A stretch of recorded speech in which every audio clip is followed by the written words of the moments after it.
CM Chandrababu Visakha పర్యటన నేపథ్యంలో steel plant కార్మికులు మండిపడ్డారు.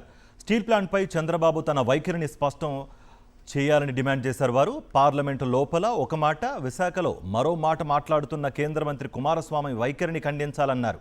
ఎన్నికలకు ముందు చంద్రబాబు, పవన్ కళ్యాణ్ స్టీల్ ప్లాంట్పై ఇచ్చిన మాటలను నిలబెట్టుకోవాలని అన్నారు. లేదంటే రానున్న రోజుల్లో ప్రజలు తగిన బుద్ధి చెప్పడానికి సిద్ధంగా ఉన్నారని హెచ్చరించారు. మంత్రి గారు ఒక పక్క ప్రైవేటు పరం లేదంటూనే విశాఖపట్నం స్టీల్ ప్లాంట్ డిజిన్వెస్ట్మెంట్ ప్రక్రియ ఆగలేదంటారు.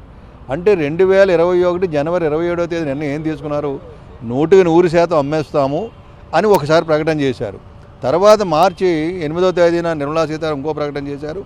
ఎవరైనా కొనడానికి ముందుకు వస్తే అమ్ముతాము లేదా మూసేస్తామన్నారు. అంటే జనవరి 27, 2021లో తీసిన నిర్ణయాన్ని ఇంతవరకు ఉన్నట్టు అమల్లో ఉన్నట్టు చూపిస్తున్నారు తప్ప దాని మళ్ళీ వేరే ప్రస్తావన చేయడం లేదు. దీని ఉద్దేశం ఏంటంటే కార్మిక వర్గాన్ని, అధికారుల్ని, కాంట్రాక్ట్ కార్మికుల్ని రకరకాలుగా ఇబ్బందులు పెట్టి కంపెనీకి కావాల్సిన రా మెటీరియల్ ఇవ్వకుండా, వర్కింగ్ క్యాపిటల్ ఇవ్వకుండా, మైన్స్ అనేది లేకుండా చేస్తూ పార్లమెంట్లో ఒక పార్లమెంట్ మెంబర్ అడిగిన దానికి నేను కుమారస్వామి గారు ఇటువంటి స్టేట్మెంట్ ఇవ్వడం చాలా బాధాకరం.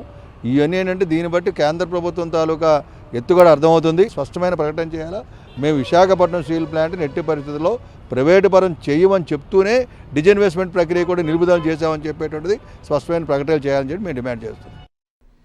ఎంఎస్పీకి చట్టబద్ధత సహా వివిధ సమస్యలను పరిష్కరించాలని డిమాండ్ చేస్తున్న రైతులు మరోసారి ఢిల్లీ బాట పట్టారు. ఓవరాల్ అప్డేట్స్ అందించడానికి మా ప్రతినిధి నాయుడు అందుబాటులో ఉన్నారు. నాయుడు, మీ దగ్గర ఉన్న అప్డేట్స్ ఏంటి? కార్తిక్, సీఎం చంద్రబాబు నాయుడు విశాఖ పర్యటన నేపథ్యంలో విశాఖ స్టీల్ ప్లాంట్పై స్పష్టమైన వైఖరిని ప్రకటించాలని చెప్పి కార్మిక సంఘాల నేతలు డిమాండ్ చేస్తున్నారు. ఎన్నికలకు ముందు విశాఖ స్టీల్ ప్లాంట్ను ప్రైవేటీకరణ జరగకుండా అడ్డుకుంటామని చెప్పి చంద్రబాబు నాయుడు కానీ, పవన్ కళ్యాణ్ కానీ, బీజేపీ నేతలు కానీ ఒక హామీ ఇచ్చారు. ఇచ్చిన హామీని నిలబెట్టుకోవాల్సిన బాధ్యత వారి మీద ఉందని చెప్తున్నారు. 6 నెలలు గడుస్తున్నప్పటికీ కూడా కూటమి అధికారంలోకి వచ్చి స్టీల్ ప్లాంట్ ప్రైవేటీకరణ ఆపే దిశగా ఎటువంటి చర్యలు కూడా చేపట్టలేదని చెప్పి వారంతా కూడా మండిపడుతున్నారు.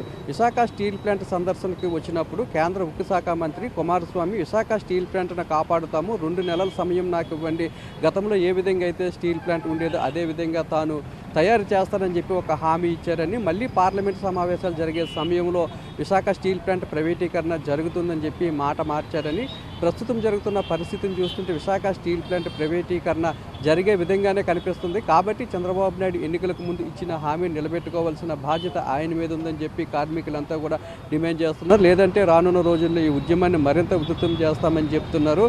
ఇచ్చిన మాటను తప్పినట్లయితే చంద్రబాబు నాయుడు కానీ, కూటమి ప్రభుత్వానికి కానీ తగిన బుద్ధి చెప్పేందుకు ఉత్తరాంధ్ర ప్రజలంతా కూడా సిద్ధంగా ఉన్నారని చెప్తున్నారు. పైపై చంద్రబాబు నాయుడు కలిసేందుకు తామంతా కూడా వెళ్ళిన సమయంలో తమదే తప్పున్నట్లు చంద్రబాబు నాయుడు వ్యవహరిస్తున్నారని, ఎల్లో మీడియాలో విశాఖ స్టీల్ ప్లాంట్ నష్టాల బాటలో ఉంది అనే విధంగా వార్తలు రాయిస్తూ విశాఖ స్టీల్ ప్లాంట్ను ప్రతిష్టను మరింత దిగజార్చే విధంగా వ్యవహరిస్తున్నారని, కాబట్టి ఎన్నికలకు ముందు ఏదైతే ఒక హామీని చంద్రబాబు నాయుడు, పవన్ కళ్యాణ్ ఇచ్చారో ఆ మాటను నిలబెట్టుకోవాలని ఈరోజు విశాఖ పర్యటనకు వచ్చిన చంద్రబాబు నాయుడు ఒక స్పష్టమైన ప్రకటన చేసిన తర్వాత ఇక్కడి నుంచి తిరిగి వెళ్లాలని చెప్పి కార్మిక సంఘాల నేతలంతా కూడా డిమాండ్ చేస్తున్నారు. Karthik, thank you for the update.